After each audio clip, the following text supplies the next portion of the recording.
Hello everybody, I'm just making a video with my experience of the JBL Synthesis SDP-55, which now can be, the latest model is the 58 with the 2.1 HDMI accessibility. I don't feel a need for that as I don't do any gaming, so I just thought I'd give some of the features. I know that there's really stiff competition these days in this price range. Anthem makes some really nice ones too, and JBL's sister company, Arkham, does as well, which are very similar to these since they're basically, to my knowledge, made on the same assembly line.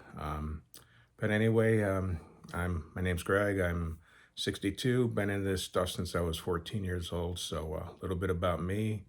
It's my theater room. I live in a suburb of Cleveland, and I love this stuff. I pretty much use it every day now that I'm retired. Let me go ahead and get started. So there's the unit itself. One of the things that really surprised me when I got it was in October of last year. It's now April.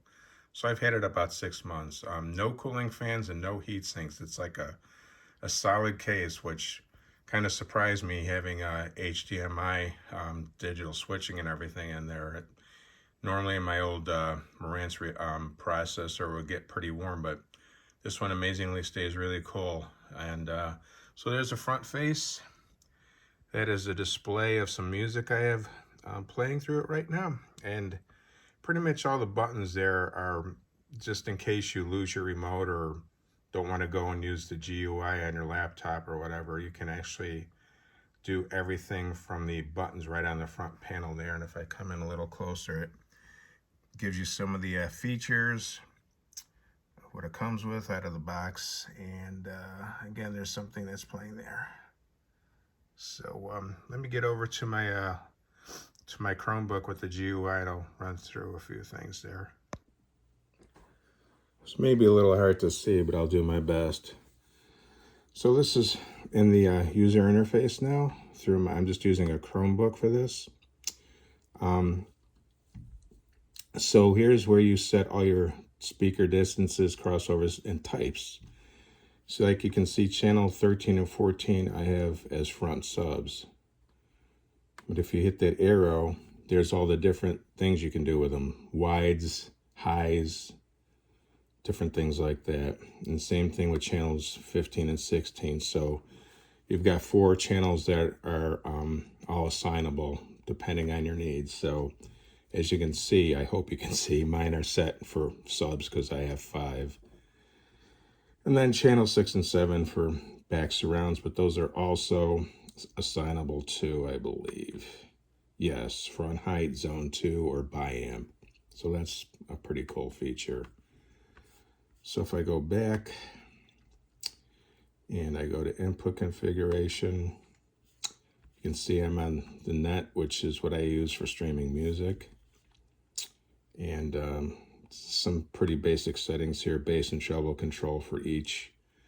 Now here's something that I should definitely point out. See how room EQ right here I have turned off. That is the Dirac. Now there's 3 different settings that you can do with Dirac on this. The one that says front narrow is for my front row of 4 seats. The one I have for real narrow, I focused in on my sweet spot. And for both rows, I went ahead and measured around all 8 seats.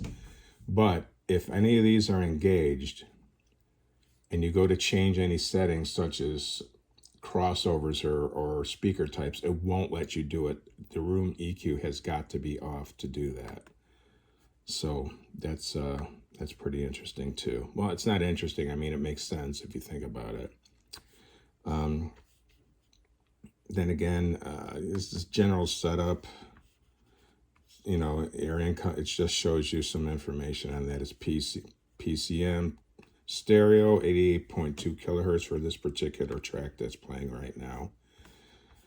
I already did speaker types, so here's speaker distances. I went with a laser pointer from my sweet spot and measured out all these. Now, obviously, if I'm in a different speaker, or I'm sorry, a different seat, it's going to be a little bit different, but that's where Dirac comes in. It really helps get pretty good coverage to all the seats in here.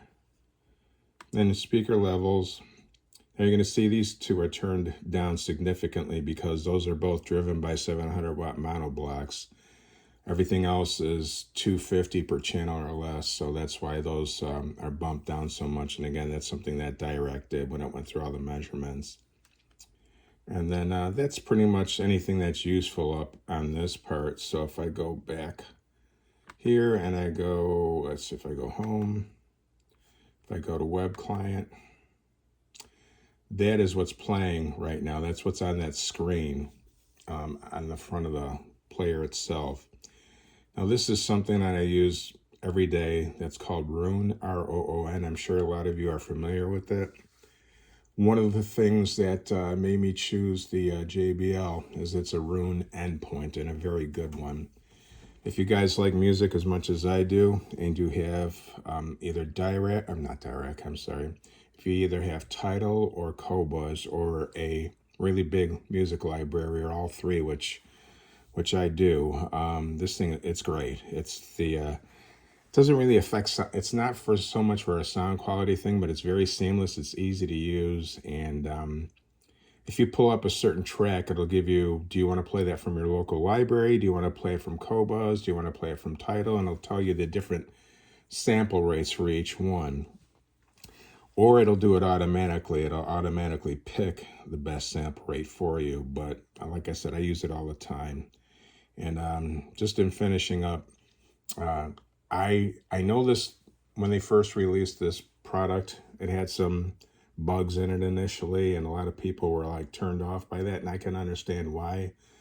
But I got mine in October, and you know, this was a learning curve for me. This is much more advanced than the Marantz that I had before it, and it took me a little while. I'm more of a figure it out kind of a guy than read the manual kind of guy, so it might have taken me a little bit longer but to do it that way, but it kind of sticks with me better. And I gotta say, I'm very happy with this. For, like I said, I listen to a lot of music down here, but the movies, whew, man, this thing is fantastic. I can really hear objects floating around, or moving across the sound field like they're supposed to, better with this than I did with my last one. I can say that without a doubt. It's not a placebo effect or anything like that. So I hope that helps you guys that might be looking for something like this. And thanks for watching, man. I appreciate it. If you have any questions or comments, please feel free. Thanks.